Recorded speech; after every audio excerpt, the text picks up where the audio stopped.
Welcome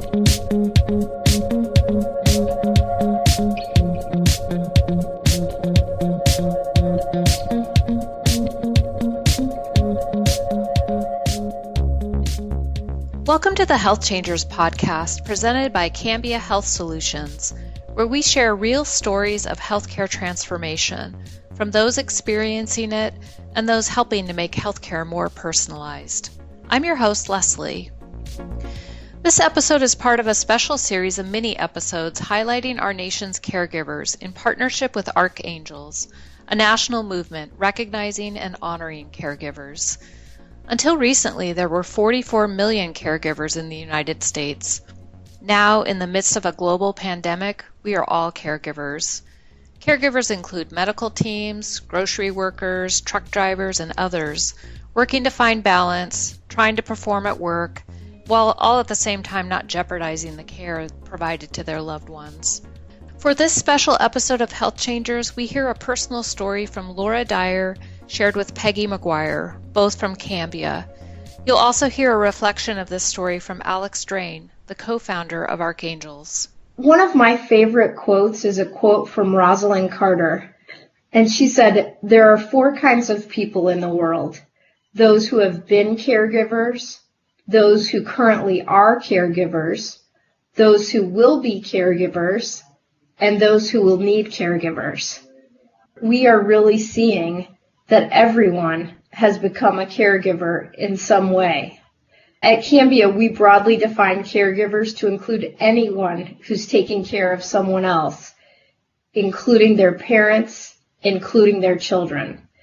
And I think, Laura, as you know, Cambia has been supporting the caregiver journey for a very long time. We've also partnered with Archangels to recognize and support caregivers, to really thank them for being the unsung heroes of our healthcare system. Now, I'm happy to be here today to talk with Laura Dyer, one of our Cambia employees and leaders who has been working from home during COVID-19, caring for her young child, and supporting her family and her spouse, who is a healthcare professional and working long hours on the front lines of this crisis, especially at the outset. Laura, thank you for joining me today. And let me start by asking you, do you consider yourself a caregiver? Thanks, Peggy. Thank you so much for having me. I'm so grateful that we do this work and that you lead it for us, because it's so important. I guess I would say I don't think I really would have thought of myself as a caregiver prior to the pandemic. I think I might have been like some other folks who felt like, was I caring for a aging parent in my home or something like that? But I do think my perception of that has changed. And I think supporting someone who is doing this work, or really supporting any family members who are going through this experience, which is impacting all of us, is a form of caregiving. And I certainly feel like trying to support and lead and coach my child through this experience does qualify as caregiving. Tell me about how your life has changed since you went from working in the office and having a pretty demanding job to working from home with a young child. Sure. So, at the very end of February, we took my 4-year-old son to Disneyland for the first time. And thinking back on that, it's just really mind-blowing how much has changed, right? I remember we were like, should we be worried about this? And I say this, my husband is a public health nurse. And so even, working for the public health department at that time, it was just right before we realized how big a deal this was going to be. And while we were down there, everything changed. My husband started getting texts, from his supervisors, and things were starting to move, and that was unusual, to be receiving that much communication on vacation. And I remember having tons of hand sanitizer and things while we were at the park, but it's just crazy to even think about the fact that we did that now. And as soon as we came back, we learned that the county, Multnomah County, where we live, was going to be setting up a quarantine program for for community members experiencing homelessness, and that my husband was going to be asked to lead that. And I think at first it wasn't clear how intense that was going to be, but then we had this ramp up, and by the day we were going home, our last day in the office ended up being the same day that my son's daycare across the street from our office also closed. So all of a sudden, these things were, everything had shifted. Within 2 weeks of us coming back from this trip, we were all at home except for my husband, who was now going to the county command center every day. And, the way our family worked before, my husband had a more flexible schedule. He did a lot of, doctor's appointments. He had Thursdays off with our son. And all of a sudden he was, on calls from 7 a.m. and often gone. He did a really good job of trying to make it home for dinner, but he was essentially gone. And Calvin and I were home trying to figure out what that looked like. And I'm laughing about it now, but it was really challenging. I felt very, very anxious, and it was, I didn't realize how much of that just had to do with the change, but also not having my partner with me, right? I hadn't realized how much that affected how I approached doing everything. My job, caring for my child, all of it, that partnership was really critical to me, and not having access and not feeling like I should bother my husband while he was standing this up was really hard. And really hard. Meanwhile, I think you were also trying to keep the high standards that you have for yourself at work Yes. in the middle of all this. So I think what a challenge trying to navigate your workload, your parenting responsibilities, and doing both of those, I think, to the best of your ability. I imagine that was incredibly stressful and a big transition for your family. Yeah. Yes. Can you tell us, how did you embrace those challenges, and what have you learned from them? Well, I think I quickly tried to get creative. Well, a couple things. I had some funny story. I was telling, I had a conference call that was really important. And so I had set Calvin up with a show, and I have a very social child who does, he's not someone who just wants to go watch TV by himself, which is wonderful, except when you have a conference call and no childcare. And so he runs in the middle of this conference call with other leaders from the company and announces that he has learned how to say hi in Mandarin. So, we had to keep our sense of humor about things and get creative. I definitely tried to do a lot of early morning and late evening work.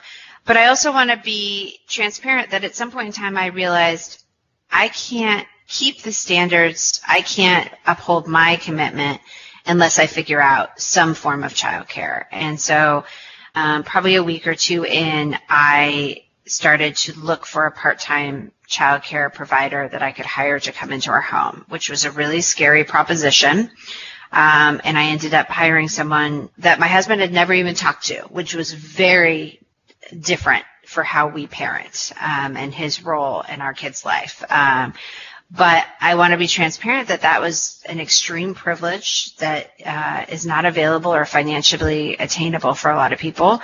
It was also a big sacrifice for us. We are a family with over $100,000 in student loan debt. So taking on something that is twice as expensive as daycare was really scary for us. But I felt that I would be able to do a better job both in being there for my child when I wasn't working if I had some protected time to work. Because what I quickly learned was if I tried to do both at the same time, it didn't go well. And it wasn't really fair to either of us. And so for me, I had to kind of create that structure. And it's still not perfect because we don't have, we don't have 9 hours a day of daycare. We have 6 hours.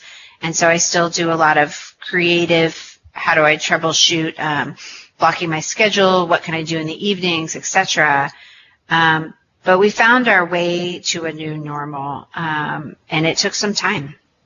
When you think about the last, and now it's been about 8 to 10 weeks, right? Yeah. When you think back over the last few weeks, what are some of your key learnings?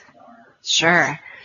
I think breaking things down into small chunks and figuring out, what are little things I can do? When I think about caregiving, one thing I really wanted to help my husband, and it was like, what can I do to help him, and how do I help protect him? And I saw a friend had posted on Instagram some, like a vitamin regimen, and so that was one small thing I could do.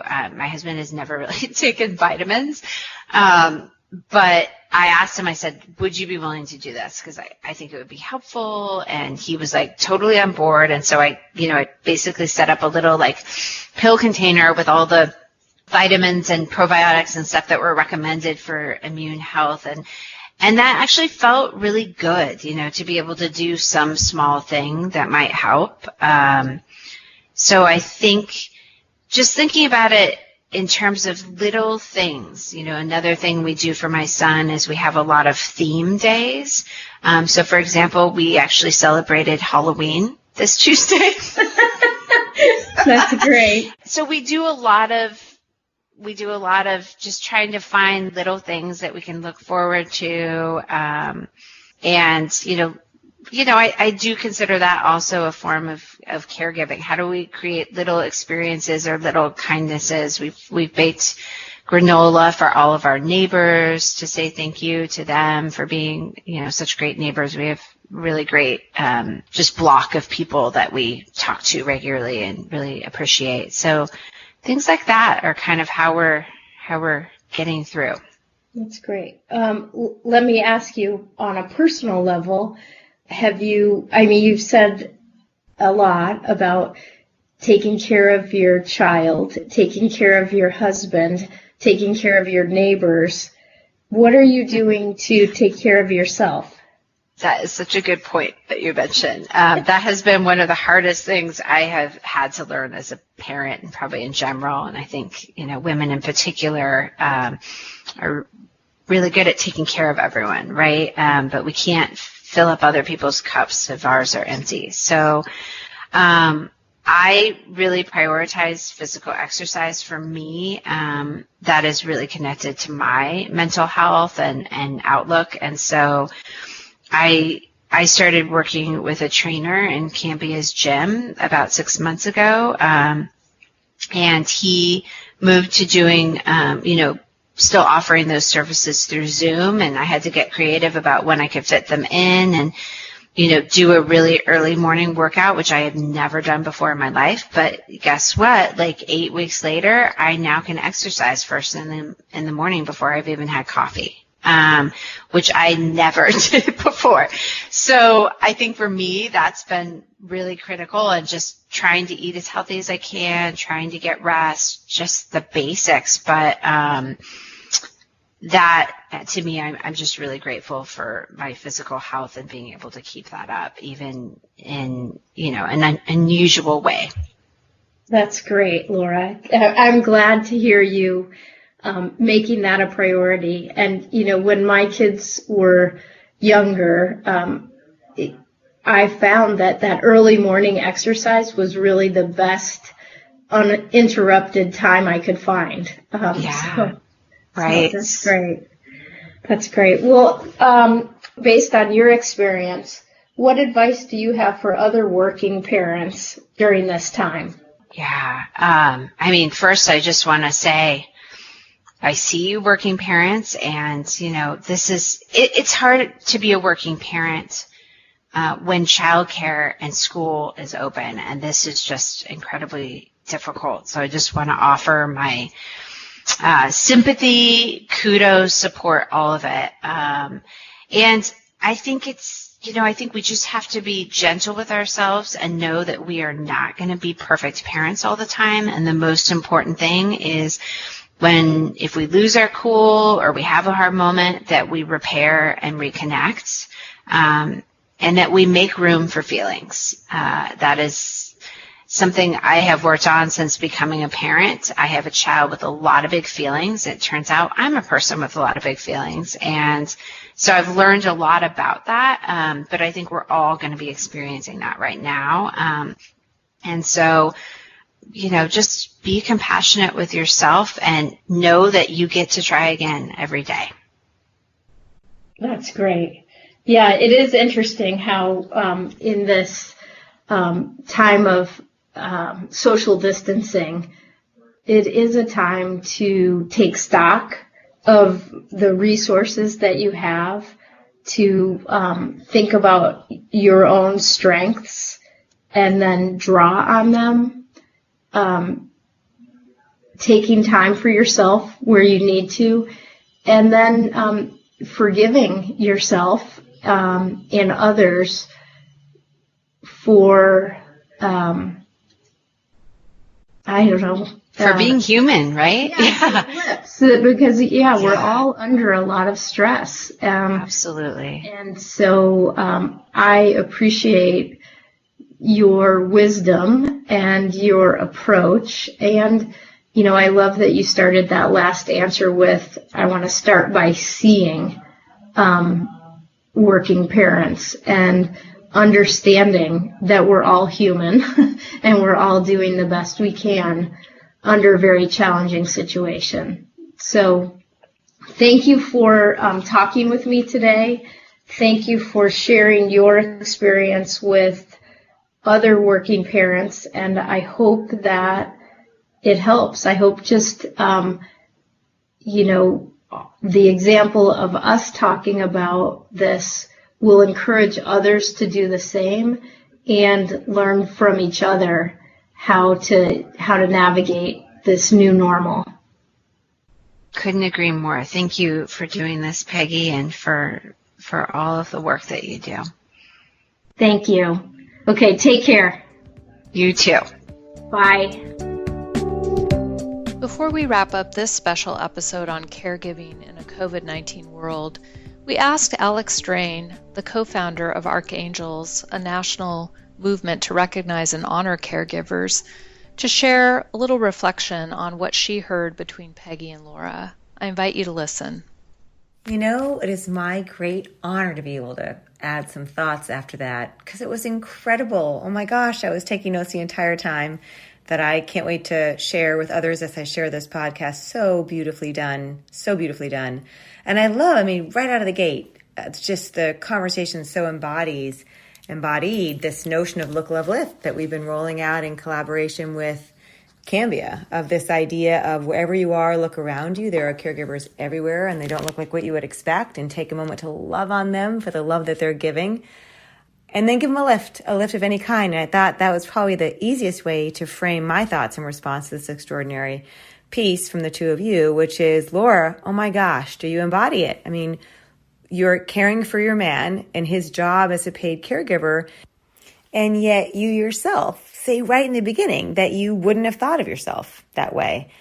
And here's your man who's doing this incredibly noble job, right? So critical at this very moment in time, always, but especially right now, as a public health nurse who has been given the opportunity to head up the setup of a quarantine park for the homeless population. Well, at the same time, you're caring for your son, who was in daycare until it closed down. So this sudden thrusting by you into this position of being a caregiver for both of those important roles in your life. And that brings us to the love, right? Which is so reflected, I think, in the anxiety that you articulate, that you felt, in trying to keep it all going. And this shift in your work schedule and your ability to figure out how to do work at home with your son being there, the shift in your role, what you're trying to accomplish, and the role your partner's playing, and trying to keep it all going. That so embodies love. So Laura Dyer, we see you and we love you for the caregiver you are. Thank you, thank you, thank you. And thank you for sharing your story, because it helps us all feel less alone in ours. You're such a lift. And then speaking of lifts, I love the example you gave of how you supported your man by researching how you could help keep him safe and healthy. You felt the need to be able to do something, which I think all of us do. Well, here's what we can do. We can give somebody a lift. And I love your lift for him was finding this post on this vitamin regimen and doing it for him. But truly, it is also you sharing, I think, for me, that funny story about your son running into the Zoom bombing you on this really important call. That made me laugh in particular, because that's happened to me so many times. I love that it's happened to you too. Thank you. Makes me feel better about it. And then providing tips like theme days, which I'm definitely going to do in my house, and creating these bright spots as a form of caregiving. For example, baking granola for your neighbors, which is so kind. And you really exemplify the notion of look, love, lift, especially in that last part where you remind everyone, and especially working parents, to be gentle with ourselves, because it's hard. And what got me the most about that, and why I think it was so perfect as a way to wrap, is even with all you have going on, although you have every right to be frustrated and cranky, instead here you are focusing on offering your sympathy, your kudos, your support to others. And I think that is a caregiver right there, right? They are just selfless in pursuit of supporting others constantly. And I think this piece so perfectly captures, because we see you walk through it and end with, it's not about you, it's about everyone else and caring for others. And so that to me is look, love, lift. That is why caregivers are so gorgeous. Laura, you're extraordinary. You embody the heart that's Cambia. And Peggy, doesn't this so showcase why it is that you and Cambia, and thank you so much for partnering with us at Archangels, to be lifting up caregivers in every way we can, because they're freaking awesome humans. I hope everybody gets a chance to listen to this, because I know it changed the arc of my day, and I hope it can change the arc of others. That wraps up this episode of Health Changers. You can find more information on all of our episodes at cambiahealth.com. You can also follow us on Twitter at Cambia, Cambia. For more information on Archangels, check out their website at archangels.me, or follow them on Twitter at archangelsme. You can now find Health Changers on all of your favorite platforms. Just search for Health Changers on platforms like Apple Podcasts, Spotify, and iHeartRadio. Also, subscribe and leave a review. Thank you for listening.